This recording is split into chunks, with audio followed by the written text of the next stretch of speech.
right, we are starting Unit 8. Make sure you are doing your own copy of the notes. It should be either on the copy that I put in your WAG or on a blank piece of paper. Either is totally fine. Make sure you're taking care of that and make sure you are putting it inside of your algebra folder so that way when I go to grade, I will look in your folder and find it there. All right, you are going to try the warm-up on your own. It is a follow-up from when we did domain and range. Okay, we're going to talk about quadratic functions again, but this time we're going to go a little bit more in depth. So if you take a look here, it gives us a picture of a quadratic function, right? So when you see these that look like this, or it goes boop, okay, that is a quadratic function, and it has a few different parts here, and it wants us to label. So as you can see, it says the location, and I'm reading right here, the location where the graph crosses the x-axis or the points with a y-coordinate of 0. So you're going to take a look at this graph here, and you are going to find the points where it crosses the x-axis. Remember, this is your x-axis, right? That horizontal line. Your y-axis, I'll use a different color, is this vertical line. So if I want the x-axis, you're looking horizontal, okay? That's important to remember. Now, typically, it will label it for you. As you can see, it says x here, and it says y here. Typically, it labels it for you, but if not, remember, x is horizontal, y is vertical. So look at the points where it crosses on that x-axis. You have one here, and you have one here, okay? Now, so what are those, right? You could tell me, well, I can see that it has coordinates of 1, 0, right? Because we do right and left first, then we go up and down. Well, it didn't go up or down any, so its y-coordinate is 0. Because remember, it always goes x, comma, y. Same thing here. I can look here. It goes 5, 0. And so when it says the locations where the graph crosses the x-axis, okay, got it. It does have a y-coordinate of 0, got it. What is that called? It is called your 0. Okay, that is your 0, or the x-intercept.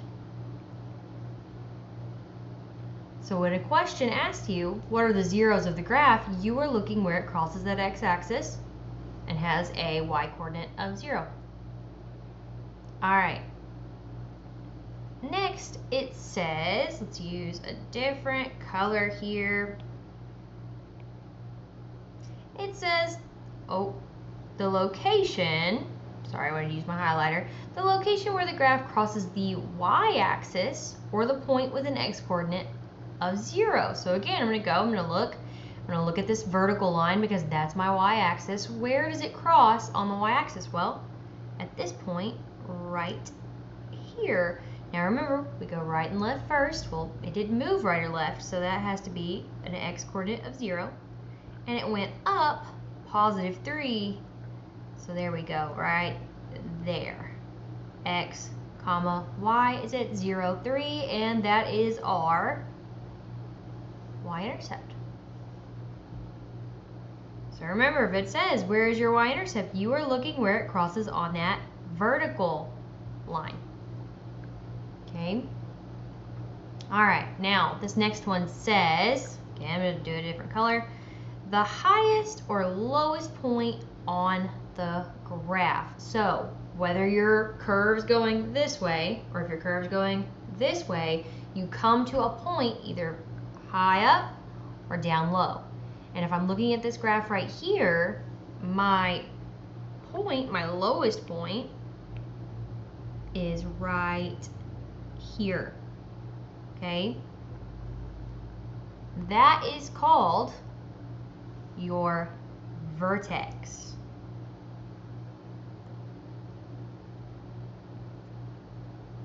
So on that one, it's low, but your vertex here would be high, right? Okay, let's keep looking. Use a different color again.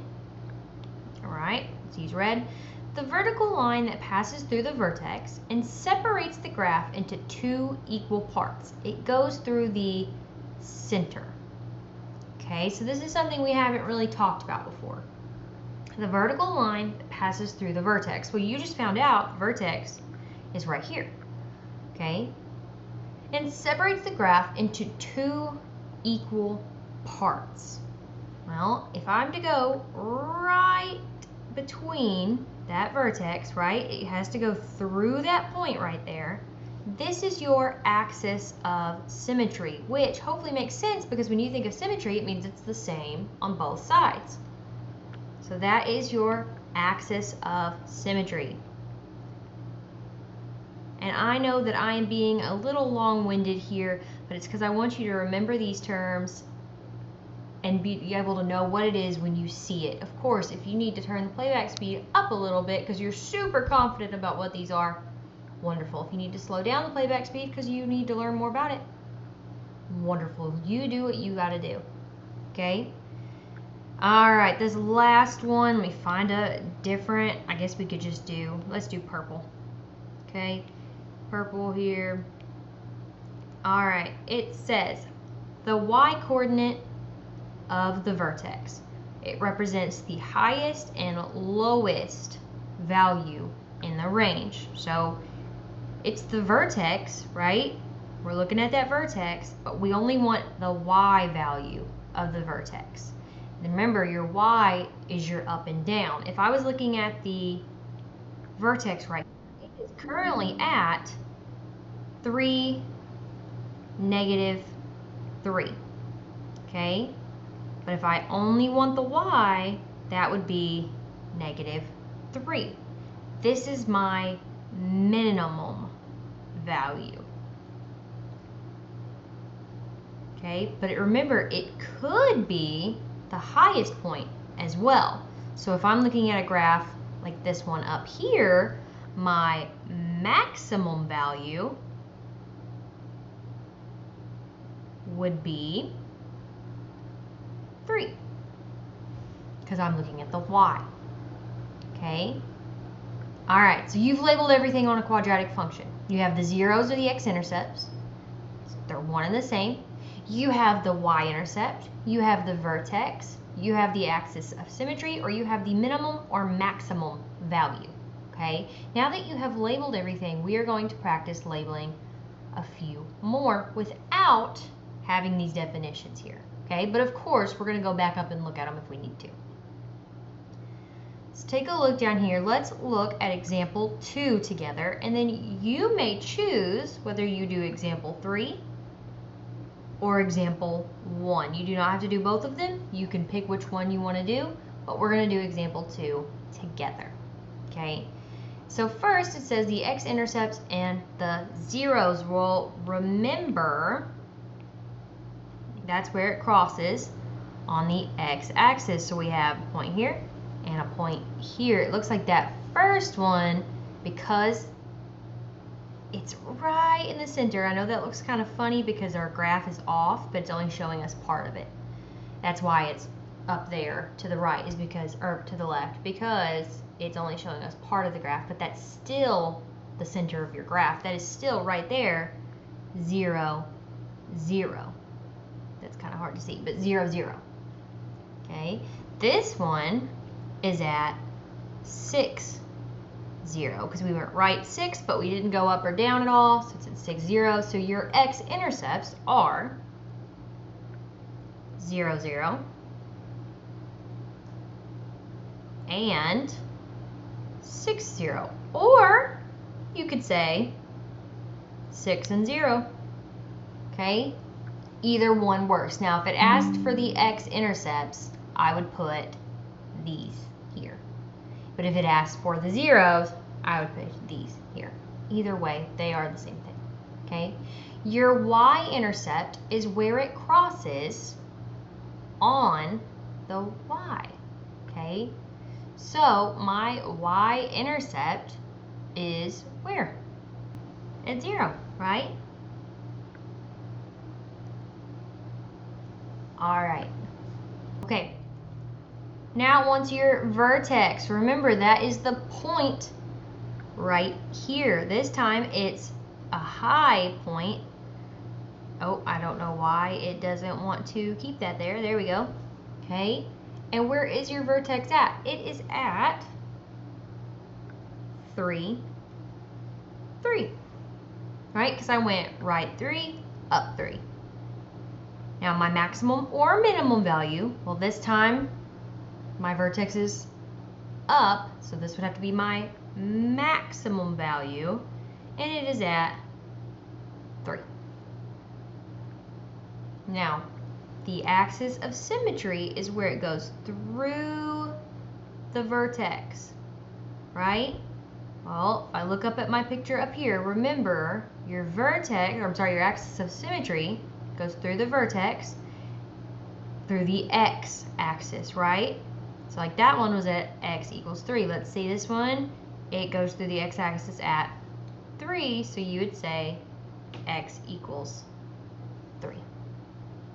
All right, remember you can choose example 1 or example 3 to do. You can do either one, you don't have to do both. Let's look at the bottom here though. This time it's giving you the information and you create the graph. So I'm going to do one of these with you and then you're going to do the other one on your own. Let's take a look at this first one. Create a quadratic equation with the following. Zeros at -3 and 1. Remember, zeros are on the x-axis. So if it says x-axis, I'm looking at this right here, we're going to find -3 and we're going to find 1 on this. So here's -3 and 1. So there we go. There's our zeros. Done. The vertex is at -1, 5. So I'm going to go left 1 and then up 5. Because remember, we go right and left first, then up and down. Then if it's negative, we're going to go left. And then it's +5, so we're going to go up. And so your quadratic equation is going to look something like this. Now, hopefully you can draw a better one than Miss Bailey did, but it'll look something kind of like that. And there you go. You have drawn your quadratic equation. I want you to try this example on your own, and I will see you again for notes 8.2.